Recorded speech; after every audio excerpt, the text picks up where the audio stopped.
আলহামদুলিল্লাহ, শুকরিয়া জ্ঞাপন করছি মহান রবের। বিগত লম্বা একটা সময় আমরা দেখেছি পহেলা বৈশাখ হলেই বাংলাদেশে একটা ভিন্ন সংস্কৃতি, ভিন্ন মতবাদ দ্বারা প্রতিষ্ঠিত একটা অনুষ্ঠান পরিচালিত হতো। বিগত বছরেও আমরা দেখেছি পহেলা বৈশাখ হলেই একটি শোভাযাত্রা বের করত এবং সেই শোভাযাত্রার নাম দিত মঙ্গল শোভাযাত্রা। অর্থাৎ এই মঙ্গল শোভাযাত্রার মাধ্যম দিয়ে দেশে নাকি শান্তি কায়েম হবে, দেশের নাকি যাবতীয় এই অন্যায় দুর্নীতি এগুলো সব দূর হয়ে যাবে এবং যারা শত্রু তারা ধ্বংস হয়ে যাবে, শত্রুর বিনাশ হবে আর বন্ধুর বিজয় হবে। এটা ছিল মঙ্গল শোভাযাত্রার তাদের নাকি উদ্দেশ্য, এটা ছিল তাদের আকীদা। মঙ্গল শোভাযাত্রা মানে দেশের জন্য মঙ্গল বয়ে নিয়ে আসতো। আস্তাগফিরুল্লাহিল আযীম। এটি একটি ভিন্ন সংস্কৃতি ছিল, এটি ছিল বিধর্মীদের সংস্কৃতি। হ্যাঁ, আমরা অবশ্যই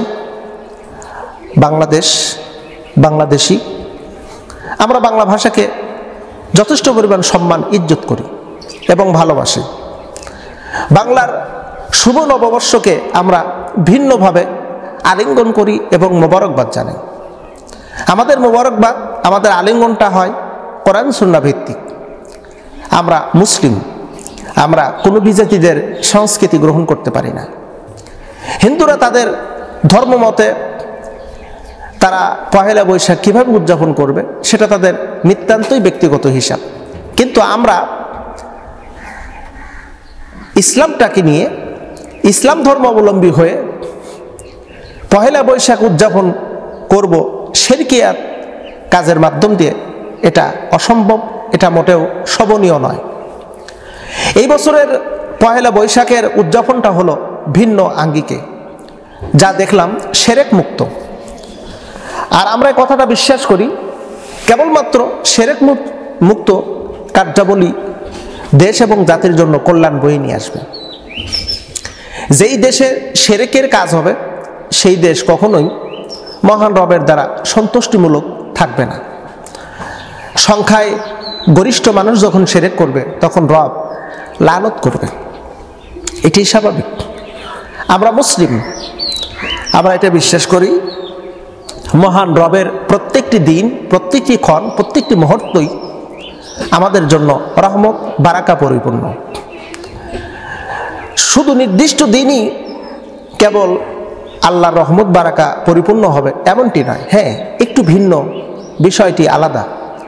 যেমন 12টি মাসের মধ্যে একটি মাসের ইবাদত আল্লাহ পাক একটু বেনিফিট দিবেন বেশি, রমাদান মোবারক। রমাদান মোবারকের মধ্যে গুরুত্বপূর্ণ মর্যাদা সম্পন্ন একটি রাত, সেটি হলো লাইলাতুল কদরের রাত। তাই বলি কি অন্যান্য রাত মর্যাদা সম্পূর্ণ নয়? মুমিনের জন্য প্রত্যেকটি রাত, প্রত্যেকটি ক্ষণ, প্রত্যেকটি মুহূর্তই হলো মর্যাদা সম্পূর্ণ। এই বছর আমরা যে বিষয় থেকে এই যে পহেলা বৈশাখ উদযাপন হলো, এই পহেলা বৈশাখে শোভাযাত্রা যে বের করা হয়েছে, এই শোভাযাত্রাটা কিন্তু মঙ্গল শোভাযাত্রা হিসেবে পরিচিত করা হয়নি, বরং বাংলার একটা ঐতিহ্য, বাংলার একটি সংস্কৃতি, বাংলাদেশের মানুষের একটি ভালোবাসার প্রকাশ করা হয়েছে, এর একটি চিহ্ন মাত্র। কিন্তু আমরা বিগত সালে দেখেছি মঙ্গল শোভাযাত্রার নামে তারা ভিন্ন ধর্মদের প্রতিষ্ঠিত করার ব্যাপক আকারে তৎপর ছিল। আমরা এটাও লক্ষ্য করে দেখেছি তারা এই মঙ্গল শোভাযাত্রার নামে দেখেছি হুতুম পেঁচা, এরপরে হলো হাতি, এরপরে ঘোড়া, এরপরে বিভিন্ন তাদের ওই ধর্মের দেবদেবীর মূর্তির প্রতিচ্ছবি আকৃতি করে তারা বের হয়েছে। আমরা অবাক হয়ে গেছি যে আমরা মুসলমান, অনেকে আমরা জানি না যে এটা ওরা কেন করতেছে, কি জন্য করতেছে। এই উদ্দেশ্যটা কি? ওদের উদ্দেশ্য ছিল হিন্দু ধর্মকে প্রতিষ্ঠিত করা। হুতুম পেঁচা, হাতি, এটা কার বাহক ছিল? হিন্দুরা বিশ্বাস করে এই হাতি, হুতুম পেঁচা এটি হলো তাদের দেবতাদের বাহক ছিল। সেই বাহকগুলো নিয়ে বাংলাদেশের মানুষকে বুঝায় দিল যে মঙ্গল শোভাযাত্রা করো, এর মাধ্যমে শান্তি বিরাজ হবে। প্রিয় বন্ধুরা, এটা ছিল তাদের নিতান্তই একটা বাংলাদেশের মানুষের ঈমান নষ্ট করার একটা সুপরিকল্পিত একটি পরিকল্পনা, যা থেকে আমরা আলহামদুলিল্লাহ পরিত্রাণ পেয়েছি। এই ফেসিবাদী স্বৈরাচারী যদি থাকতো তাহলে সেই হুতুম পেঁচা আর ওই হাতি ঘোড়া ইত্যাদি ইত্যাদির প্রতিচ্ছবি দিয়ে আবার বলতো মঙ্গল শোভাযাত্রা। তার মানে এইটা না আমরা পহেলা বৈশাখকে অবহেলা করব, অবজ্ঞা করব, তা কিন্তু না। বাংলা আমার সংস্কৃতি, বাংলা আমার ভাষা, বাংলা আমার মায়ের ভাষা, এটি আমার মুখের বুলি। বাংলাকে আমি অবশ্যই সম্মান করি, কিন্তু সম্মান যেন অতিরঞ্জিত না হয়। আপনি স্ত্রীকে যথেষ্ট পরিমাণ ভালোবাসেন, সম্মান করেন, এখন ভালোবাসতে বাসতে স্ত্রীকে যদি মায়ের চাইতেও যদি বেশি সম্মানিত করে ফেলেন তাহলে কিন্তু জেহালাতপূর্ণ হবে, এটা কুপুরুত্ব হয়ে যাবে। আমরা এই পহেলা বৈশাখকে উদযাপন যেভাবে আমরা করে থাকি সামাজিকভাবে আমরা লক্ষ্য করে দেখেছি। রমনার বটতলায় সেখানে এসো হে বৈশাখ, এসো হে বৈশাখ এমন একটি গান দিয়ে সেখানে শুরু করা হচ্ছে। এসো হে বৈশাখ এই গানের রচয়িতা হলো রবীন্দ্রনাথ। রবীন্দ্রনাথের এই গানের ভিতরে কতটা শিরক আছে যেটা ভাষায় প্রকাশ করার মতো নয়, এটা ভাষায় প্রকাশ করার মতো নয়। এই গানের মধ্যে তাদের ধর্মের পরিচয় ফুটিয়ে তুলেছে, কিন্তু আমরা অনেক মুসলমান জানি না এই গানটা ভিতরে কতটুকু শিরক আছে।